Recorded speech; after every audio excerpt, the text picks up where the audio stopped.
Hey y'all, Memphis Mafia Kid here with Mom and Daddy, and we've had a big response on our questions and the answers that we've been given, and we had so many that we're gonna do another thing of questions.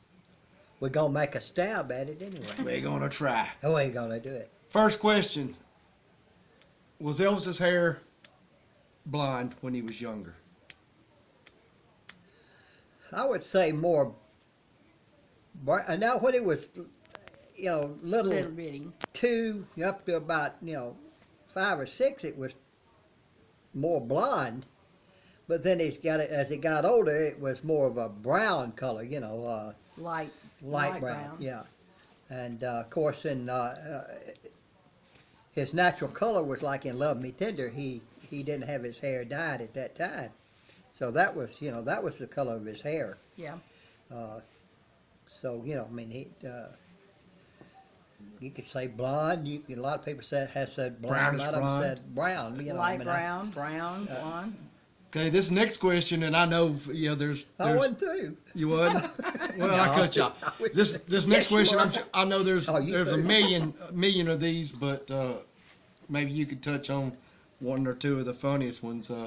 Do you have any, or you and Mama have any Lamar stories, Lamar fight stories?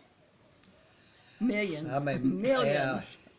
yeah. Lamar Lamar was a character. He was a character. very, very funny person, and really not trying to be. He was just naturally funny at the things he did and stuff he said. And gosh, you could tell this one is about him About with Lisa the puppy. her puppy. Oh yeah.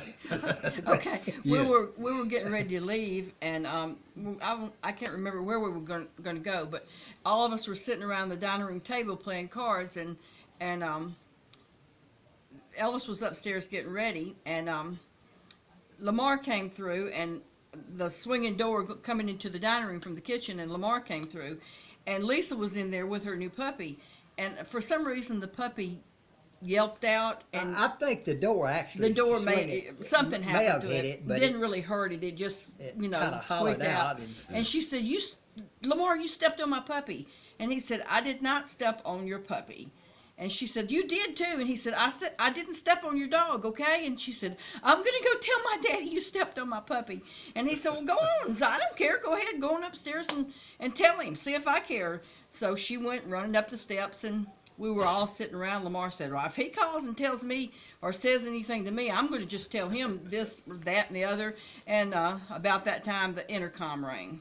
Well, Red said, "Oh yeah." Red said, "Well, there's your chance, There's your Lamar. chance." You can tell him." So he left the door open going into the kitchen. We could hear him, and Lamar never got to say. He said, "Okay, yes, no, I didn't, but Elvis, but okay, no, okay." And he hung the phone up, and he came back, and he said, the little Fuhrer, and he did his hand up like that. He said, "If I'd have stepped on that dog," he said, "I didn't step on the GD dog." He said, "If I would have stepped on that dog, there would have maybe been a little bit of hair and a greasy spot left on the floor." but Lamar just was so dramatic about everything anyway. One of the We loved Lamar. One of the funny ones to me too was we were in Las Vegas, and at that time Elvis had what they call a Dodge mobile home, Oh yeah. motorhome, excuse me, and of course Elvis done most of the driving. Well, this particular time was getting ready to leave that night to go somewhere and come back. Well, we got in the bus and we went to the show we was going to. We came back. Well, over the Sahara was this canopy type thing. Well, not canopy, but it was a cover, and it was was kind of high, but not as high as you would think it was. Well, anyway, Lamar, he told Elvis, said, he said, "You mind if I drive?" Elvis said, "No, if you want to." He I'm said, the safe. You're so safe. Elvis had this little intercom on the mobile home and all. He got on a little intercom. He was driving. He was so proud to be driving the motor home and all. He got on there and he said, "Yes." He said, "This is your safe and reliable driver." Lamar Fike. About that time, he went under the canopy. Well, big mistake. It just rolled, the glass busted, it just kind of rolled back. the metal back. Elvis jumped up, come out of his bedroom, and he looked at it and he said, "Oh yeah, my safe and reliable driver, Fatty Fink." He said, Well, "You'll never drive another damn thing." Wait a minute, Elvis. Wait a minute. Wait, Elvis. But it was so funny, man. He had to pay for the damage to the Hotel and hotel and to the bus. Yeah. Oh man. But you never knew about Lamar. He was a very funny person, boy. He was. Always. Good man. Another funny story about Lamar.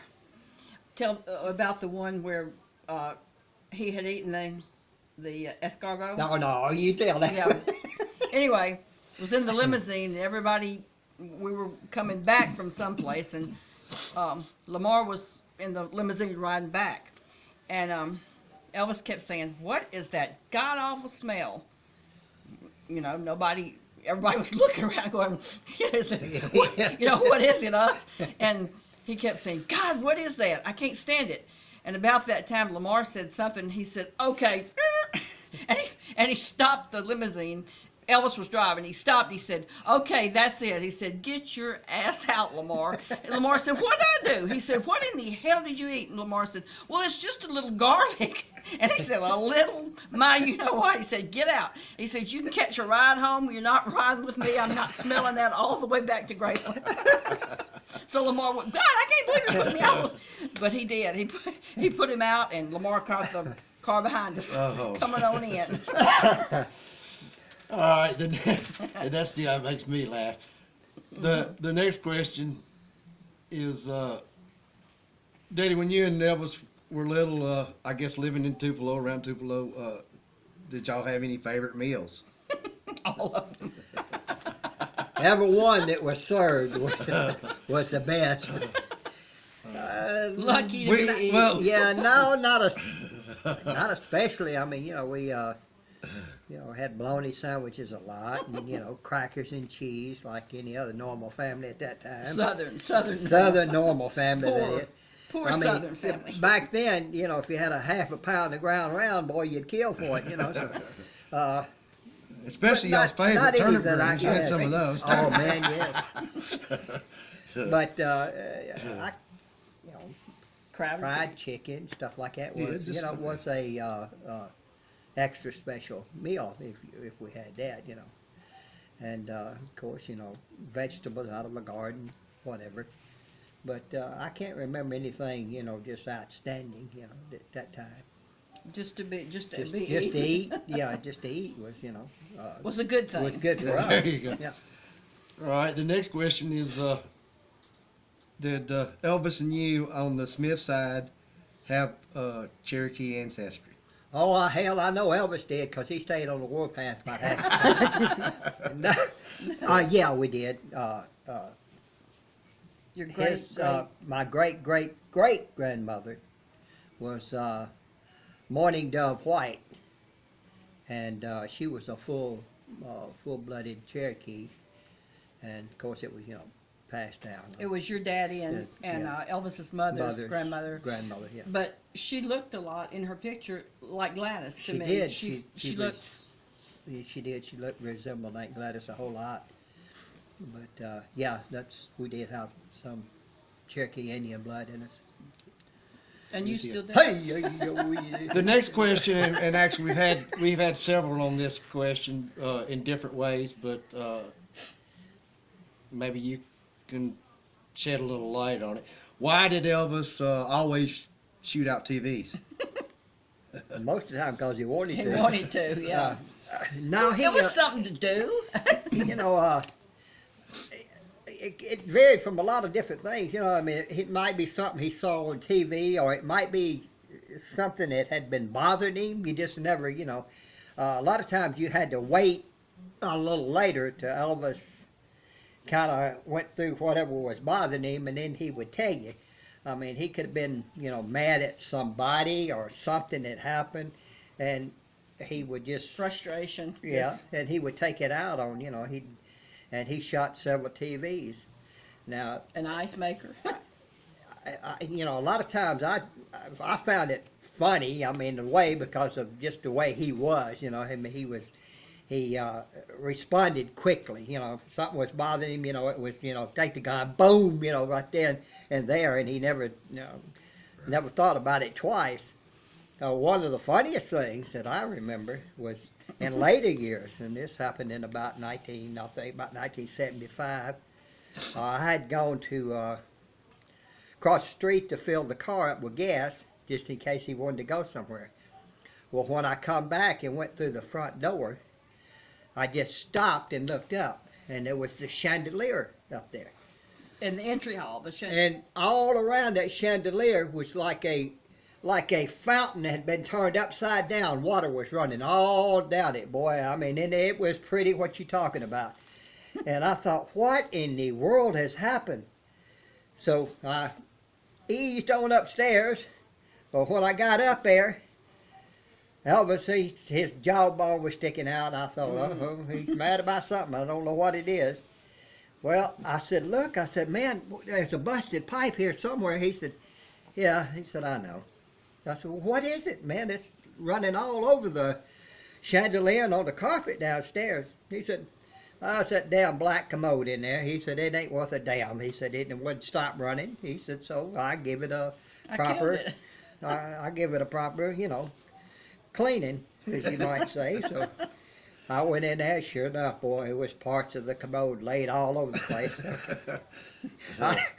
It stopped running?